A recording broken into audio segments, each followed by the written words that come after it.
This video is about NDC.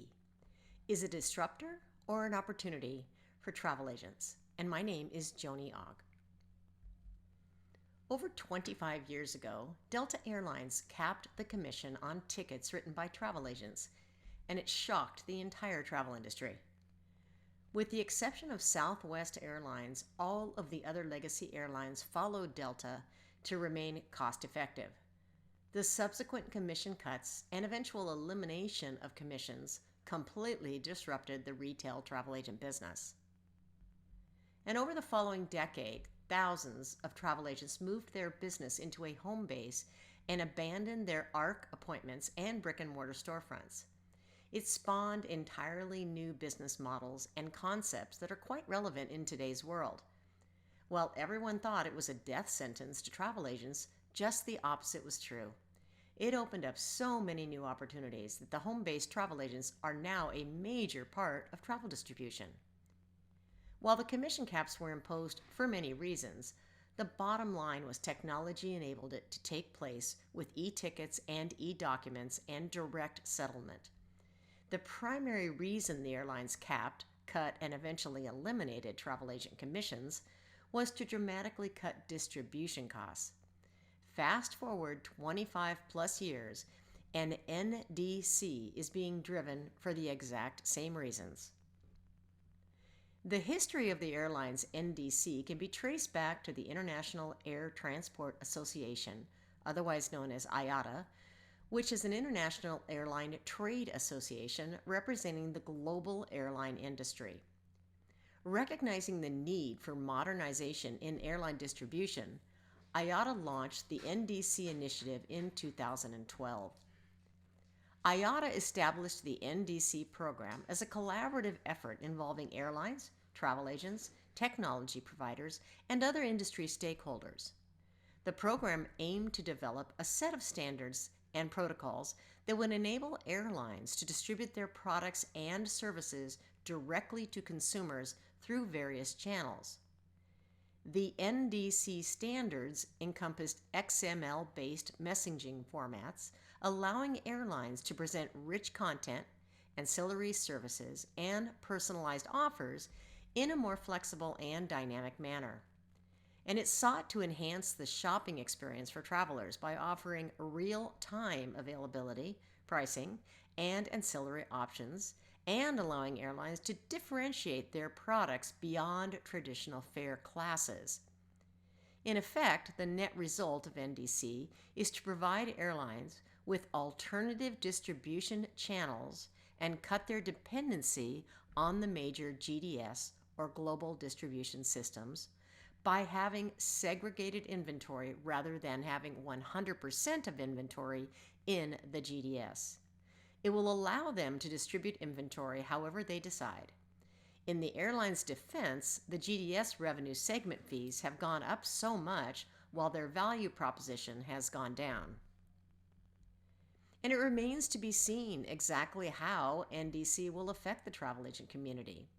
However, there are some obvious elements of NDC that will have a bit of a negative impact. NDC enables airlines to directly distribute their products and services to customers through their own platforms, bypassing traditional global distribution systems, or GDS, utilized by travel agents. This shift reduces transparency and increases complexity for travel agents, as they need to access multiple airline platforms to compare fares, availability, and ancillary services. It adds layers of complexity to the booking process, making it more time-consuming and challenging for agents to provide efficient and cost-effective options to their clients.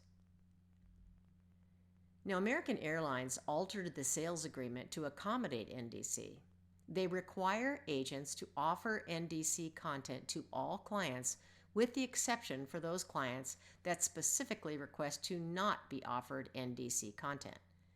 It limits the service charge an agency can charge the client to the same service charge that the charge for all airline tickets. Well, AA is the first carrier to move forward with NDC. It's likely that agents can expect all additional airlines to alter their relationship with travel agents. The implementation of NDC requires travel agents to invest in new technologies, system upgrades, and staff training to adapt to the changing distribution landscape. And these financial burdens disproportionately affect smaller travel agencies with limited resources, potentially leading to increased costs and reduced profitability.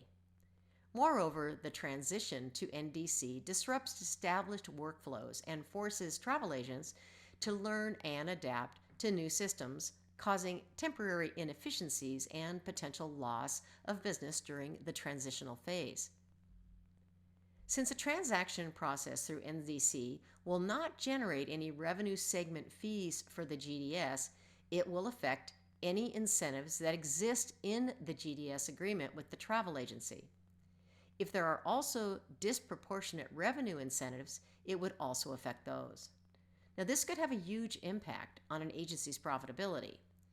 GDS providers may need to adapt their systems and processes to support NDC, and travel agencies may need to negotiate with them to ensure continued access to comprehensive content, functionality, and support. And as airlines gain control over the distribution process through NDC, there's concern that they might limit the availability of certain fares and ancillary services through traditional distribution channels, favoring their own platforms. Now, this imbalance could lead to a loss of content for travel agents and hinder their ability to offer a wide range of options to their customers. As an example, American Airlines has committed to have 40% of their entire inventory in NDC, leaving only 60% for traditional distribution. Additionally, the lack of fare parity across channels might result in discrepancies between airline websites and travel agent systems, creating confusion and undermining trust. This is especially true if the content is blocked from having meta search engines crawling it. Travel agents have long played a crucial role in rebuilding and building relationships with customers and understanding their preferences and providing personalized recommendations. However, NDC's direct distribution model may diminish the role of travel agents in that booking process, reducing the opportunities for personal interaction and customized services. This is true especially if the NDC incorporates artificial intelligence. So what can travel agents do? Here's one thing they can do: move market share. After the Delta Airlines commission caps occurred, travel agents said, "I will only sell Delta if my client asks for it." As a result, there was no market share loss for Delta, and it taught airlines that they could do just about anything to the agency community without any fear of reputation.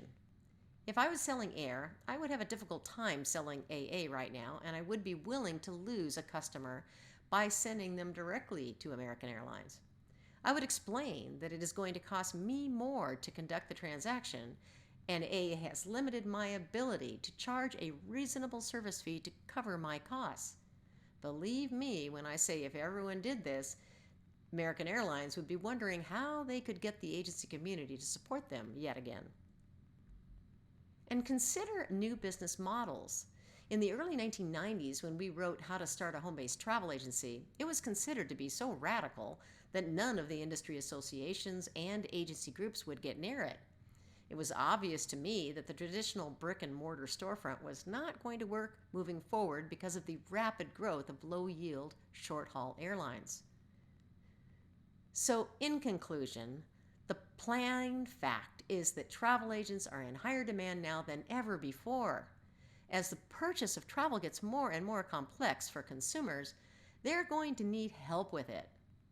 American Airlines' aggressiveness toward travel agents is a sign of things to come, in my opinion.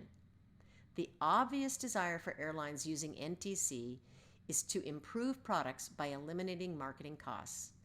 Imagine booking direct with an airline and having a problem. Thank you so much for watching this short video. We hope you've enjoyed it. Why not give it a like or a share? And if you'd like to know when we release future tutorials, just subscribe to our channel.